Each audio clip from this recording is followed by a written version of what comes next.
Hey guys, so a few days ago I wrote an article that'll be posted by the time this video is posted, and I suggest you read it. I'll put it in the description. I suggest that you read it before you listen to this video because you'll be able to make more sense of what I'm saying if you um, read that first.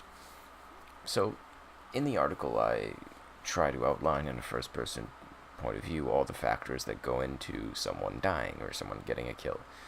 Um, on the CT side of Inferno, right? Um, and the point that I was trying to make was to not so much to answer, but to raise questions about the credit that we give to the person that got the kill, right? So let's say you have Cold Zero playing apartments, and he plays anti-flash. Someone flashes someone else in, or someone flashes himself in to the bottom of the stairs in apartments. He strafes to the right. He counter strafes and he shoots that person in the head as they're strafing in, because he has good crosshair placement. It only takes 2 bullets and all these things.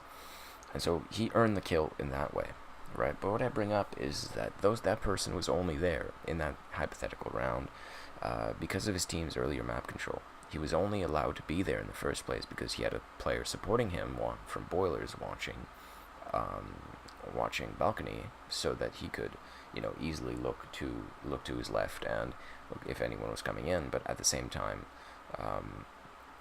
look at watch balcony, so that he could hopefully get the kill before that player kills Cold Zero. But in any case, or player A, it doesn't need to be Cold Zero.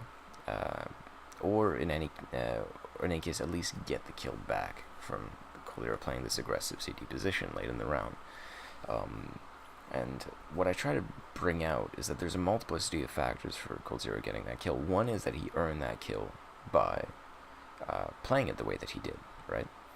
But at the same time, he also could only have gotten that kill if his player was playing that position. That player could only play that position if they had 4A, and the only reason they have 4A is because they had apps control originally, which allows Cold Zero to be in that position, and second, they had banana control really late into the round, and so they felt safe having their extremely good player, let's say Nico, anchoring B side on his own. It was also contingent on the fact that they couldn't molly out his position, because they couldn't molly out the position of Nico, that is, in this situation, from, let's say, new boxes or fountain. They couldn't molly him out because they only had 2 Molotovs, and they had to use that to try to get banana control originally, which they failed. And the reason they had those 2 Molotovs is because they, in turn, overbought on pistol, or overbought on their eco round after pistol, despite getting the plant, and so they mismanaged their economy, and now they can only afford 2 Molotovs, and so they can't molly him out, so they're like, okay, fuck it, let's just go away, because we don't have banana control 25 seconds left, with 25 seconds left into the round. Like, okay, that's the setup, right?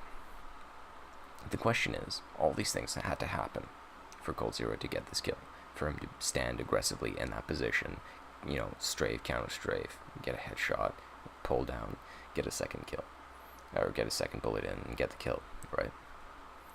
All these things had to happen. These were all necessary conditions, because Cold Zero playing that position well was a necessary condition to him getting that kill, but it wasn't a sufficient one. All these other things had to happen before. And the question that I raise is, how much credit does Cold Zero deserve? Because in terms of ADR, right, in terms of kills per round, in terms of impact rating, HLTV rating, even just visually, when we watch the round, we say, hey, Cold Zero got that kill. That was an impactful kill. And it was, but it was only allowed to happen because of all these other things that, his supporting player, let that be Taco,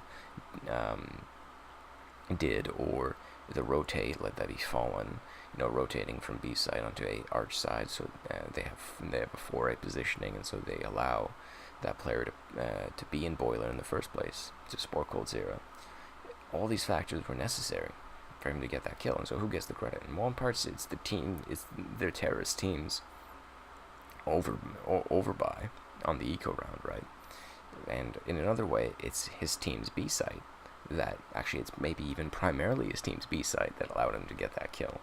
and there's also his player and boiler, or whoever called that boiler apps setup be called and be actualized. Whoever did that deserves some credit. And whoever called the rotator from B deserves some credit. And basically, the team in general deserves some credit for Cold Zero getting that kill. Maybe even more credit than he deserves. And so this is a very difficult question as to how much credit should we give in our value judgment of that situation to Cold Zero. Because visually, when you're watching a demo, if you're not really being meticulous in the credit that you give to people, you'll say, oh, that was a good kill, congratulations, Cold Zero, which is true. But it's not just congratulations, Cold Zero, right? That player was forced to be in an unfavorable, the victim was forced to be in an unfavorable position because of the circumstances of the round that go beyond Cold specifically.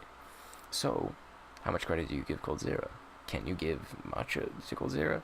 Maybe in that situation. What about a situation where someone gets a multi-frag by killing people in the back because of a lurk, because they pushed through Smoke and Monster on overpass, and then they got up and they went up the stairs and all that into A site and then killed 2 people from behind? What if he didn't make that decision, but his in-game leader told him to do that? Those aren't difficult kills. He didn't leverage his skill in that position. He didn't leverage his wits, or did he? How much credit does he deserve? Right? These are very difficult questions, and I have no set answer for them. I can't tell you how much credit you end up giving, but it does strike me as a difficult question, and it does strike me as one that we don't consider enough, whether we're looking at statistics or watching a demo. And to me, that's one further step in analysis that most of us, at least, need to make. So, that's all for this video. I hope that you enjoyed it. And I have nothing else to say, actually. I just hope that you enjoyed it. If you have anything to say, if you have any input on this, feel free to comment down below, or